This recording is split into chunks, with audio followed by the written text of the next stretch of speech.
Hi, I'm Peter Forshaw. I'm the Managing Director for Maxwell Stevens. I'm delighted to host another webinar discussion, and today I have Andrew Brown, who's the UK Facilities Manager for Amtrust International. Good afternoon, Andrew. Hi, Peter. How are you? Yeah, absolutely superb, thank you. How are you? Doing well.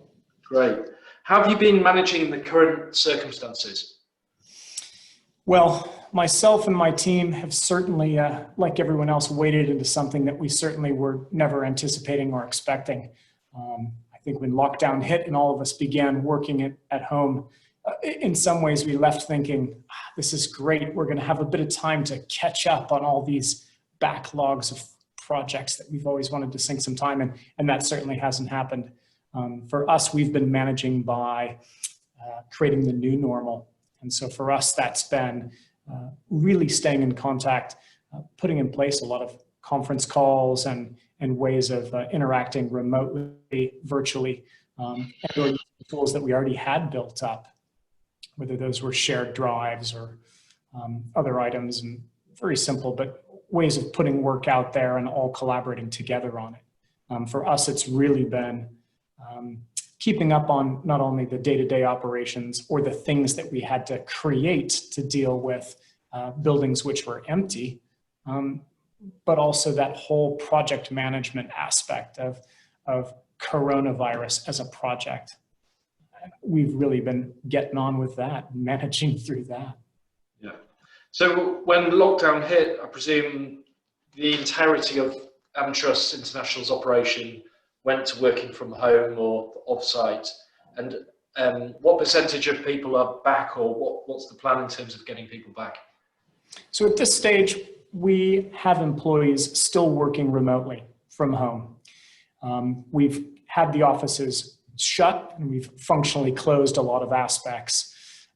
We are currently making plans to reopen and reintroduce employees back into the office in September.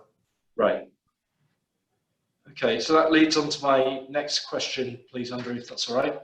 How do we get back to normal / return to the offices? I was going to say return to work, but everyone's been working. It's just getting them physically back to the offices.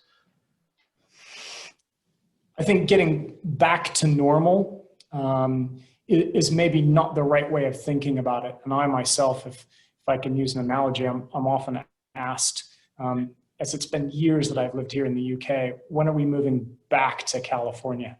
And that kind of always implies you're going to go back in time to something that was in the past.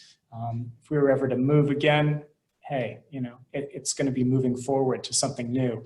And this, in a back to work, is very much not going back to the way things were, but finding a way of going forward. I guess it's more akin to launching a new building if you've ever been part of a team with a new build, or perhaps a refurbishment or a move project, and kind of looking at your space with new eyes and a fresh look. How can you meet the needs of the business given the current environment, whether that's a new building, or in this case, it's re-entering and going forward after we've been out for a long time with COVID. Yeah. Do you have any views on how we can encourage people to use public transport? Well, you can say no. I've been cycling a lot myself, and I've only recently been hopping on the tube just to kind of get a feel for it, so I can kind of speak to that with senior management as they plan to come back in.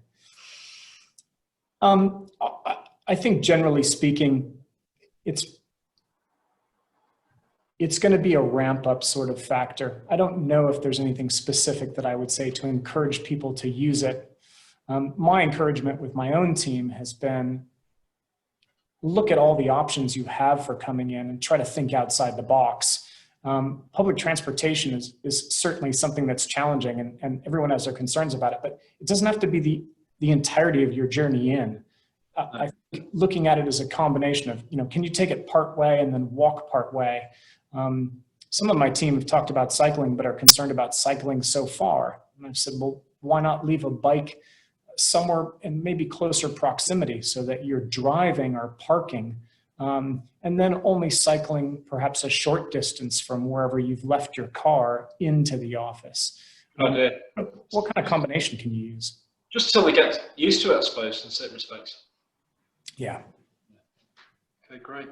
And what do you predict I won't say the new future because I think it's been a recently overused term, but what do you predict the future to look like in terms of sort of your FM operations? Yeah, we've been talking about this quite a bit.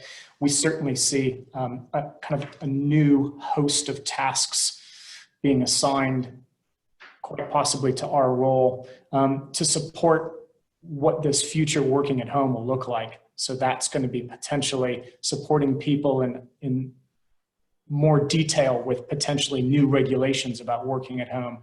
How will DSC assessments be carried out? How will risk assessments be carried out? What if these folks need support with maybe setting up more robust internet connections or different electrical configurations for more kit? Should we send them scanners or printers or whatnot? So I think there could become a whole set of tasks or quite a bit of work that would go around supporting people from home in maybe a more in-depth way than we currently do it. Certainly we're thinking about some design implications, whether that's in our current building, if we were to go in and carry out some sort of modification to it, or kind of in the wider industry going forward. There's been a lot of talk, my team includes real estate as well, and there's been a lot of talk about what's going to happen in real estate. Will people abandon floors and buildings wholesale? And I think that there certainly will be a change in the way folks use space or look for new space.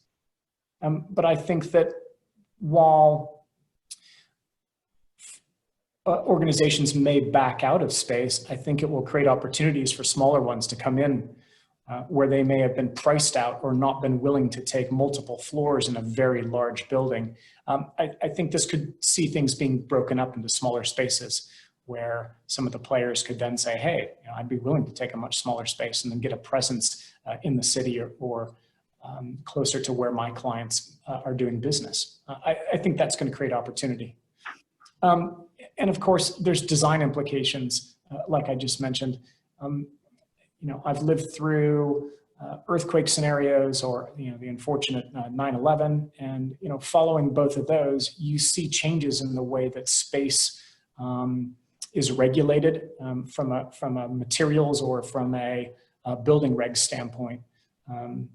Following an earthquake, there's legislation passed to require different things to make them more robust.